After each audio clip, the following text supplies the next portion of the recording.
नमस्कार। कभी सोचा है कि एक तस्वीर में कितनी कहानियां छिपी हो सकती हैं? आज हम भारत की कला की रंगीन दुनिया में एक सफर करने वाले हैं।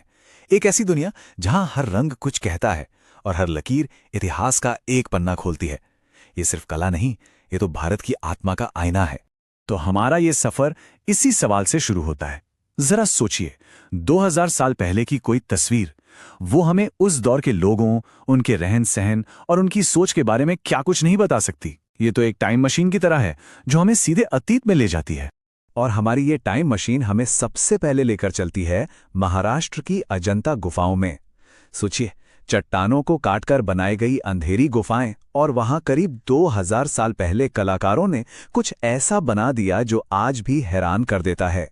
यहाँ की दीवारों पर बनी तस्वीरें भारत की सबसे पुरानी जीवित चित्रकलाओं में से हैं। ये हमें सिर्फ बुद्ध के जीवन की कहानियां ही नहीं बताती, बल्कि उस प्राचीन समाज की एक अनमोल झलक भी दिखाती हैं। अजंता से जो शुरुआत हुई, उसी नींव पर आगे चलकर भारतीय कला कई अलग अलग बहुत ही खूबसूरत रूपों में सामने आई। तो चलिए अब इस शानदार कला की गैलरी में आगे बढ़ते हैं और कुछ सबसे अनोखी शैलियों से मिलते हैं। हमारी इस गैलरी में सबसे पहला पड़ाव है मधुबनी। ये कला सिर्फ कैनवस पर नहीं उतरती, बल्कि बिहार के घरों की दीवारों और आंगनों में भी जिंदा रहती है। इसका नाम सुनते ही आंखों के सामने प्रकृति, लोक कथाओं और अनोखे ज्यामितीय पैटर्न का एक खूबसूरत मंजर आ जाता है। पता है मधुबनी की सबसे खास बात क्या है? इसके रंग। सब कुछ प्राकृतिक, हल्दी से पीला, फूलों से लाल और चावल के पेस्ट से सफेद। और कलाकार अपनी उंगलियों, टहनियों, यहाँ तक कि माचिस की तीलियों का इस्तेमाल करके इन जटिल डिजाइनों और पौराणिक कहानियों में जान डाल देते हैं। हर पेंटिंग अपने आप में प्रकृति और आध्यात्मिकता का एक जश्न है। अच्छा, अब बिहार के गांव से निकलकर सीधा चलते हैं मुगल बादशाहों के आलीशान दरबारों की ओर। यहां आकर कला का मकसद ही बदल गया। एक नई, बहुत ही बारीक और शाही शैली ने जन्म लिया, जो ताकत और शान शौकत की पहचान बनी। मुगल चित्रकला अपनी असलियत और बारीकी के लिए जानी जाती है। मतलब ये पेंटिंग्स सिर्फ कला नहीं थीं, ये तो उस दौर के इतिहास का एक सचित्र दस्तावेज थीं। बादशाहों के पोर्ट्रेट्स, तरबारी जश्न, शिकार के सीन, जंग के मैदान, सब कुछ बड़ी ही बारीकी के साथ इन तस्वीरों में कैद कर लिया गया था। एक तरफ जहां मुगल कला इतिहास लिख रही थी, वहीं राजस्थान के शाही दरबारों में एक और कला शैली पनप रही थी, मिनिएचर पेंटिंग यानी लघु चित्रकला। जैसा कि नाम से ही जाहिर है, ये पेंटिंग्स साइज में तो छोटी होती हैं, पर इनकी कहानियां और इनमें छुपी भावनाएं बहुत बड़ी और गहरी होती हैं। राजस्थानी कला की जान उसके चटक रंगों और हैरान कर देने वाली डिटेलिंग में बसती है। ये छोटी छोटी तस्वीरें सिर्फ कोई घटना नहीं दिखाती, बल्कि ये जज्बातों को बयां करती हैं। खास तौर पर कृष्ण और राधा के बीच का दिव्य प्रेम, भक्ति और शाही जीवन की रौनक को।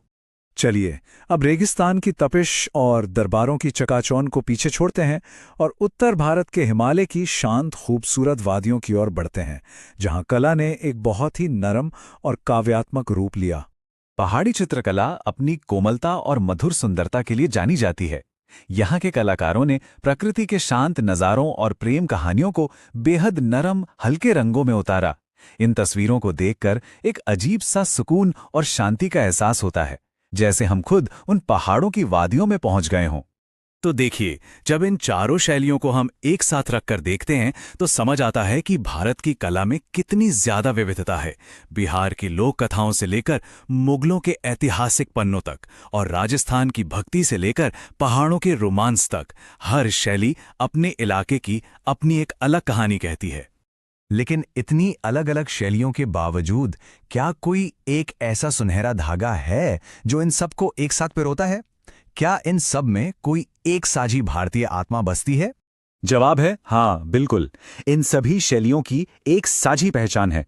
चमकीले और गहरे मतलब वाले रंगों का इस्तेमाल, धर्म और पौराणिक कहानियों से जुड़ाव, प्रकृति से लगाव और हर छोटी से छोटी चीज पर बारीकी से ध्यान देना, यही वो बातें हैं जो मिलकर भारतीय कला की अनूठी आत्मा को बनाती हैं। तो इन रंगीन कहानियों का आज हमारे लिए क्या मतलब है?